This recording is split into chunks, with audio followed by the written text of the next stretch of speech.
Mohammad Ehsanul Haque, lecturer, department of ICT, Ehsan ICT academy থেকে আজকের বিষয়বস্তু হলো আমাদের সংখ্যা পদ্ধতি নিয়ে আলোচনা করব। সংখ্যা পদ্ধতির ক্ষেত্রে বিভিন্ন বিষয় আছে যা দ্বারা কম্পিউটার বা ডিভাইসগুলোকে পরিচালনার কাজের জন্য ব্যবহার করা হয়ে থাকে। তাহলে প্রথমত আমরা যদি বলি সংখ্যা পদ্ধতি আবিষ্কারের ইতিহাস যদি বলি, আমাদের দৈনন্দিন জীবনে প্রতিনিয়ত বিভিন্ন ভাষা একই সাথে আমরা সংখ্যাগুলো ব্যবহার করে থাকি। আমাদের প্রয়োজনের কারণে ভাষার সাথে সাথে আমরা সংখ্যা পদ্ধতি আবিষ্কার করেছি। এই গণনা করার কাজের জন্য বিভিন্ন সংকেত, চিহ্ন বা বর্ণনা অথবা টালি বিভিন্নভাবে তারা গণনার কাজ সম্পন্ন করা হতো। তাহলে আমরা সংখ্যা পদ্ধতি কি? প্রথমত দেখি, যদি আমাদের সামনে একটা দেখছি, এটা একটা চিহ্ন যেটাকে আমরা ডলার সাইন বলে থাকি।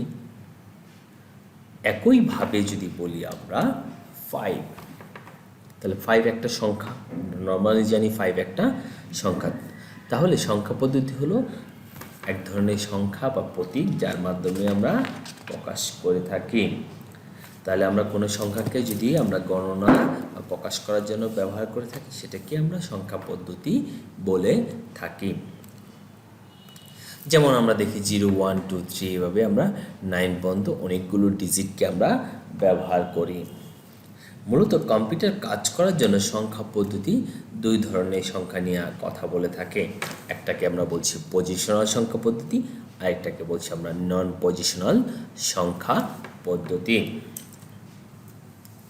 তাহলে আমরা দেখছি 5 এখানে আমরা একটু আগে দেখি যে 5 একটা সংখ্যা, এখানে 5 বা আমরা যেটাকে বলি 55।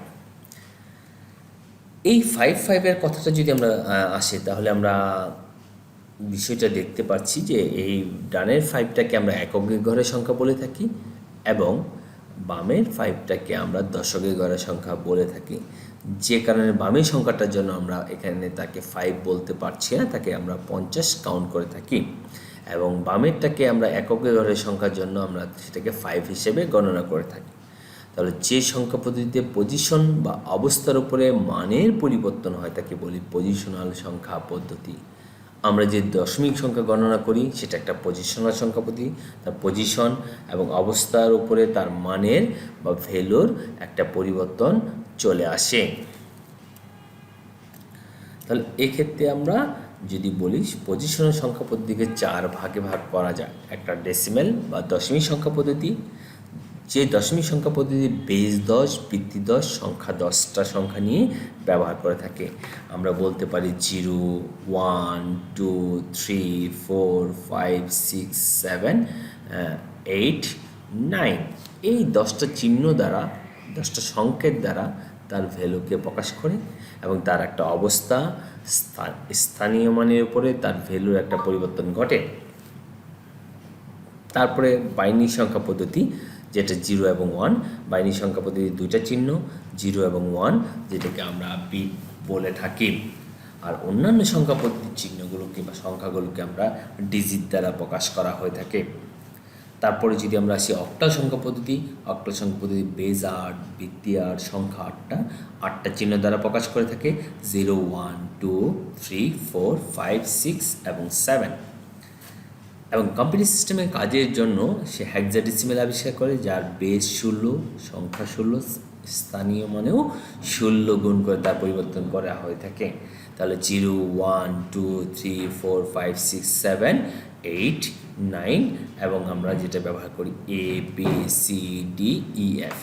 তাহলে তার সংখ্যাগুলোকে কাজের সুবিধার জন্য একক চিহ্ন হিসেবে আখ্যায়িত করার জন্য 10টার সাথে আরও 6টা অ্যালফাবেটকে যুক্ত করেছে, যাতে খুব সহজেই স্থানীয় মানের মাধ্যমে সংখ্যাগুলোকে ব্যবহার করা যেতে পারে।